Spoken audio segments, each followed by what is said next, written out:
My name is Bill Pollack, and I'm here with Alice Hanks, the widow of Sam Hanks, the famous race car driver, and we're in Pacific Palisades. It's December 3rd, 2001, and we're sitting in a phenomenal den with just wall-to-wall trophies, and our tour guide here, Alice, is going to take us on a little run around the room, and we're going to take a look at some of this beautiful memorabilia. Now tell me. Okay, this, by the way, welcome, and thank you, Bill. Oh, you're welcome. This happens to be the oldest trophy in this room. It was won by Sam in 1937 when he won the Pacific Coast Championship. The car that he won that championship in is at the Peterson Museum. It is owned by Bruce McCaw. It is on loan at the Peterson now, and it gives me a lot of good memories when I see it, although I wasn't with Sam in 1937. Behind the trophy are several pictures. Some of them are a little hard to see, but they have to do with Sam's aviation friends. He went Mach 1 with Chuck Yeager in a T-38, and 2 or 3 years after that he went Mach 2 in the 104 up there, the high picture, with Major Jerry Gentry. And other notable friends there are astronaut Gordon Cooper, test pilot, well, we can't think of his name right now, Tony LeVere, sorry, and our good friend Clay Lacey's Learjet, which we've gone on many, many trips with him. Over here to the left is Fish Salmon, who was a test pilot for Lockheed for many years, and he is standing beside the F-104. And on the shelves above these photographs are some of his trophies, Sam's trophies. We did lose 13 trophies in the earthquake of 1994, so we've put some of the smaller ones up there now, and they're fixed with earthquake tape, hopefully. We won't have another one, but if we do, we don't want them to come down and hurt anybody or get broken. All the way across are those pictures, and they're from various events, from midget racing, mainly midget racing. The championship racing trophies were generally given to the car owner. Okay, this large picture here is the picture that Sam won the 1957 Indianapolis 500 in, and that is actually taken during the race, during competition, probably at the speed then was fast, 135 to 40 miles an hour in the turn. And right above it is a picture of him where he came back on his 25th anniversary of winning and just took a ride around the track prior to the race. We've always been interested in aviation, and over to the right, the little red airplane with the white wings is our 250 Comanche that we owned for several years in the late 60s, early 70s. And we had a lot of fun. We flew it to Indianapolis. We flew a lot of places in it, and then eventually sold it. We've always missed it, but at the time it was only practical to sell it. Going to the right of that, we have 3 astronauts that were friends of ours from the original 7. Below that is a pilot friend of ours, and over to the right, it's kind of a faded photograph, but it was the day I got my private pilot's license from my flight instructor and the flight person from FAA that gives you the tests. Well, now we're going to move around, and over here on this wall is the copy of the Borg-Warner Trophy. It's what they call a baby Borg, and the large one stays in the Speedway Museum. It's about 8 feet tall, and it's pure silver. It's a beautiful trophy, and this is the replica of it for each winner as they go. The other trophies and plaques on that wall are actually just different awards from different groups. We have a Rex Mays Memorial Award, just different ones. One's from KNXT, which used to be our Channel 2 station here, and that was given to him by, presented to him by Gil Stratton. Up above that is sort of the story of Sam's racing career. Upper far left is Sam shaking hands with world champion Juan Fangio. The picture immediately below that is his very first midget ride, which looks antique, and it certainly was almost an antique then, but when you're starting out, you take any ride. The rest of the photos are just composite photos from other races, midget racing, and of course the center ones sort of focus on his Indianapolis win, him during a pit stop, walking down Victory Lane after the race in Gasoline Alley, and approaching Victory Lane, and over to the right in that black car, the 7-Up Special. That was a car that the only wreck he ever had there. It was in practice the day before the race, and he missed the race as a result of that accident because he couldn't participate in a wrecked car, and he was in the hospital. Okay, we're going to move over here now, and there's more plaques on the walls, different awards that he's been presented with, and we squeeze them in and try to get in with so that we can always show them off. Going around the top, those other trophies, the very large one there was won by him in 1939, and that was called, it was a midget racing championship held at Soldiers Field, Ohio.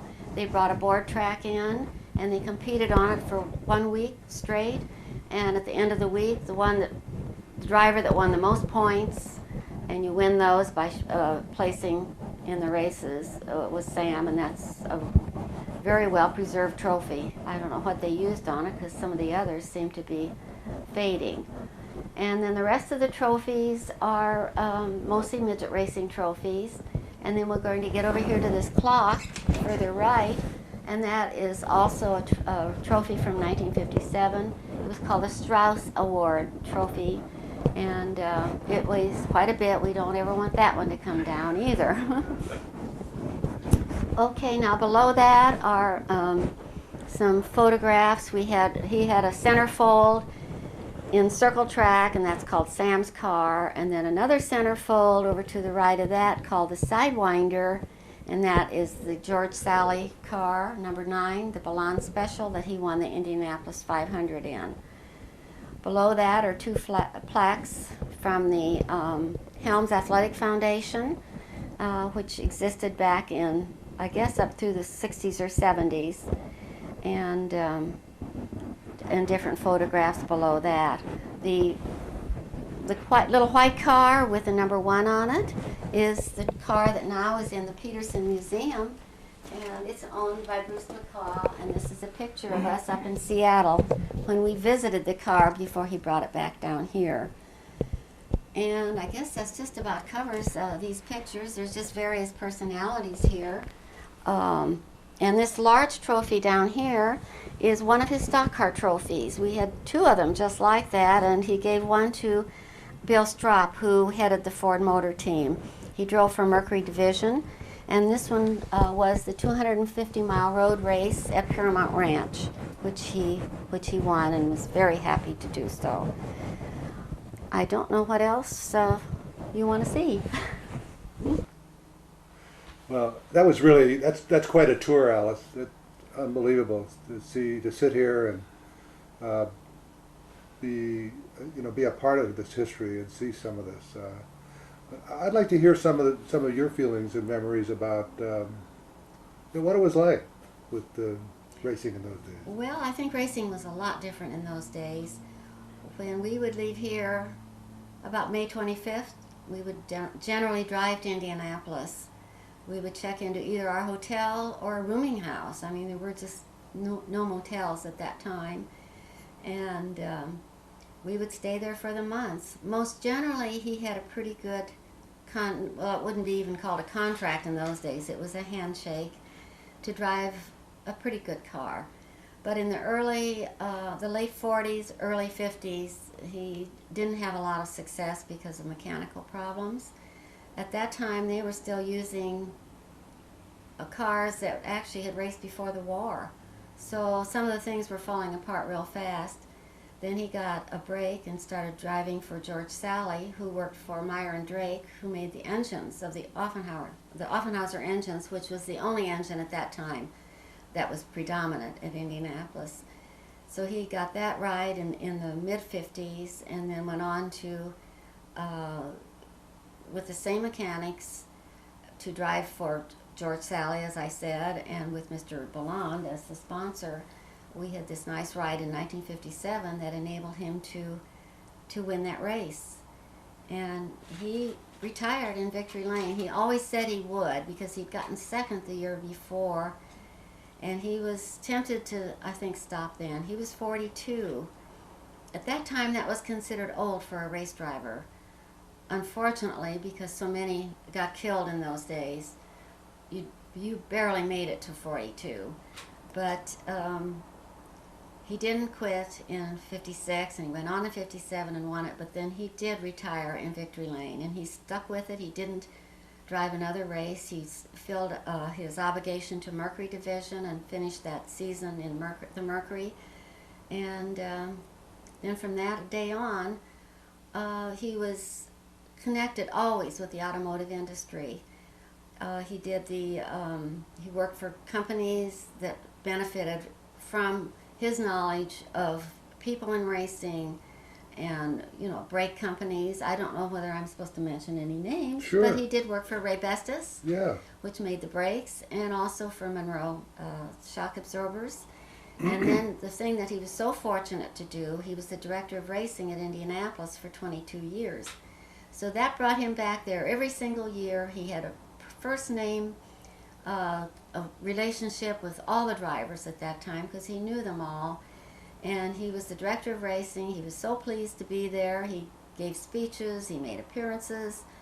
It was just he would have done it for free had not Tony Holman called him and made him a pretty nice offer, but he was so pleased to do that because it kept him in touch with the sport he loved, and of course he knew all the people. Now it's a little bit different. I know a few still in the business, but it's gotten to be just about all corporate and sponsors, and not the mom and pop teams that we used to have. But I'm not saying I wouldn't mind being involved in one of these big teams. Were we 40 years younger, but we had it pretty nice considering everything. Now that's part of Indianapolis, but when he raced midgets, it was the same thing. We'd go back there for the summer, and he did it several summers before he married me, and he would go throughout the whole Midwest, but mainly the St. Louis, Milwaukee, Detroit, Indianapolis, different small tracks. We went to the fairgrounds. He Those took that quarter mile. quarter mile dirt, quarter mile pavement. They raced on anything. I mean, some of the guardrails were not much more than cardboard, but he would race many times, 4 and 5 nights a week. Oh, wow. Yep. Oh, yes. We'd get in the car after, for instance, a race in St. Louis and drive to Springfield, Illinois for a race the next day. And he did all his own work on his midget. He was the mechanic, the car owner, and the driver. And he always felt, I think, that he was safer in a car that he did all the work on. I think you might agree with that, Bill, because you know a lot about mechanical things. And Well, you feel secure, I know that. yeah, you feel secure, and of course, this victim of circumstance, if somebody else puts you out of the race or something breaks on your car, that can't be helped. But then he quit racing midgets in the mid-50s because the purses got so small it didn't pay him to go. What were the purses then? Well, when he won 2 or 3 races at Soldier Field in 1947, his take, and it was all his because he was car owner, mechanic, and driver, his take would be almost $2,000 for a Sunday night race. Well, that was really good money in those days, and wouldn't be too bad now, would it? No. For a midget race. But then the purses got so they were more spread out. And like he said, it didn't pay him to go to a race and pass another car for a $5 bill. Yeah. That was his motive. So he sold his midget and just concentrated on the stock car and the championship series, which of course included Indianapolis. Traveling then in those days, you drove to. We mainly drove. Up until mid-50s, the cars didn't even have air conditioning, but we managed, and we were young, and it was fun. And we had a lot of friends, made good friends, We lost a few, but we still have. I still have friends that we met in those days that I'm in touch with. Well, you go back to Indy every year. I go back every year for the reunion parties, and I go to the old timers reunion where they have the Hall of Fame dinner, and I see as many friends as I can possibly see, and then I come home just before the race and watch it here on TV. Comfort helps. But I have a good time. I'm never without a date, if that's what it might be called. There's always something going on. I have friends that live there. I go to their homes, and it's just been a wonderful life. And part of the wonder of it isn't just money, because as you know, we didn't make a lot. The wonder is of all the good friends you made, all the wonderful people you've met. I've met Bill, I've met you. We've all we cling together, and I think it's great. I don't know where to go from here. I don't either know, because I I was felt just like curious. I was curious about. You mentioned Sam was the owner and driver and everything of the midget. Did he have an Offenhauser in that at that time? Yes, he did. He had an Offenhauser in his car starting with 1938, the late in the season. I don't know what the other engine was that he won the championship with, but when he bought his Offie engine, his midget engine, it was number 25 serial number, so it was early. Number 25? Mm-hmm. That's an engine number, Yep. folks. And good Lord. Then he got rid of that white midget car, which was rather ill handling according to him, and he got a car. I think it was used, but he raced it for several years, and it was famous. It's that black number 5 up there, and that was a very successful car. It's owned now by Don Weber, who is in Tustin. He's got it restored beautifully. Sam gave him the dashboard plaque, which denoted your ownership of the car and the serial number, and etc. So that old plaque is on this overly shined car, but it looks great. Did he race midgets out here on the West Coast? Yeah, he raced at Gilmore Stadium. I thought so. Yeah, a lot of races at Gilmore. Sometimes he found it more profitable to go back to the Middle West. You could race more nights of the week. Yeah, there was only here and San Bernardino and Fresno. Yeah, we raced in San Bernardino, and he actually raced Bay Meadows on the dirt, which is a mile track, and I don't know how they raced those little cars on that, but they did. So there were some midget races out here, but mainly it was back in the Middle West, upper Middle West. Can't believe you could race 5 nights a week. Oh yes, 2 nights in Detroit that week. They had Monday and Thursday night in Detroit, and in between that they would haul down to maybe Kokomo, Indiana, places you only hear about in songs, you know. And they got a good crowd for these? Oh yes. I have no idea what what it costs to get in. Probably $1, $1.25. Yeah. You could take your family, whole family, and go for $5, $6 probably. Yeah. Fantastic. Alice, thank you so much. This has just been such a wonderful visit. It's a gorgeous day here in early winter in Southern California, and your home sits up here on the cliffs above the Pacific Ocean, and we're looking out. It is a beautiful place, and Sam had a lot to do with laying this house out with this view, and of course he did design this room. He thought, well, we'll never have to have any pictures on the wall because all my history's up there, and then we started filling up the walls, and it's there's not an empty spot. Yeah, it filled up pretty good. He's in quite a few Hall of Fames. I can't really remember all of them, but Midget Hall of Fame, the National Midget Hall of Fame, the Sprint Car Hall of Fame, and of course the one he went into posthumously was 2 years ago, which is the Motorsports Hall of Fame in Dearborn, Michigan. And I went back for that presentation. It was a black tie dinner, and I was very happy to be there. And the folks there are just fantastic. And of course, the Speedway Hall of Fame. And it's just been really nice. I only wish that he was here to tell you these stories, because he told them so much better than I do. We do too.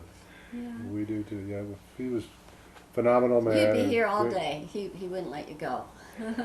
Well, I went back to Indy once when he was the director of racing there, and when you mentioned the rooming house, it brought back memories, because I said, well, Sam, where am I going to stay? He said, don't worry, I've got it all taken care of. You're going to stay at, and he gave me the name of this Somebody's house? somebody's house. It was like a walk from the track. Mm-hmm. And I stayed in the loft, and I remember when I went in, it was like the owner, the lady, said, now, and she gave me the rules.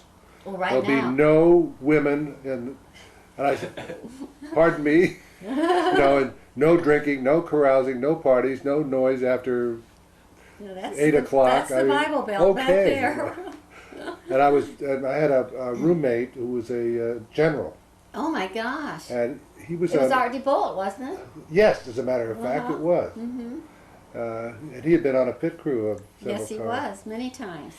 But I was really impressed, because here's this full generals up my roommate, and we got a couple of cots up in the loft of this building. That's all you could find at that time. But that was it. It was great, because you just walk out and boom, there was the track. It was like 2 blocks. It was And incredible. every day, no matter if you went for the race or for just 2 or 3 days of practice, there was always a big crowd.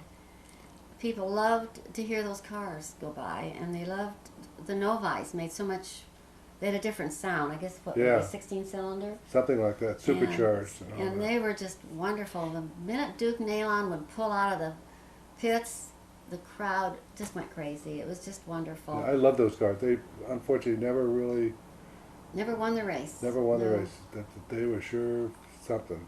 Were Front wheel power. drive. Yep. Mhm. Very fast. Well, that was an institution, and I remember the day of the race. Well, even when I got there, which was I think the day before the race, people were lined up for like a mile outside. It was a party going That's on. right. It was a divided road with. Street party. They let them park there and camp, and they'd cook, and I don't know what. But they must get there like a week or two before They the do, race, and mhm. just party for a couple of weeks before the race starts. That's great. Unbelievable. Well, thank you so much. You're welcome. It's just been a pleasure to you. be here and visit with you, and we've really enjoyed it. Just great. And I just, I knew Sam a little, not a lot, because we were in different kinds of racing, but the little I knew of him, he was just such a nice, sweet person. And all those paths have to meet sometimes, because everybody in motorsports, airplanes, they all sort of gravitate toward each other. I think it's called speed. Don't you? It could be, yeah. Liking I to think go so. fast.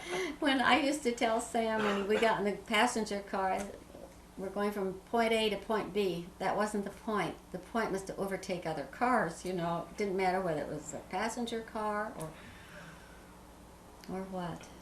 Something about the competitive This spirit. Comes out, never goes Yeah. away. You see it on the freeways today. People, I swear, like I can be driving 80 miles an hour on the freeway, and a guy in a Toyota truck Goes with a lawnmower in the back will go by me. I mean, he's got to have this worn thing. out tires. If he can go 91 miles an hour, he's going to do it. That's true. And it's crazy. Anyhow, thanks very much. It's been a pleasure. Thank you. Thank Thanks, you. Bill.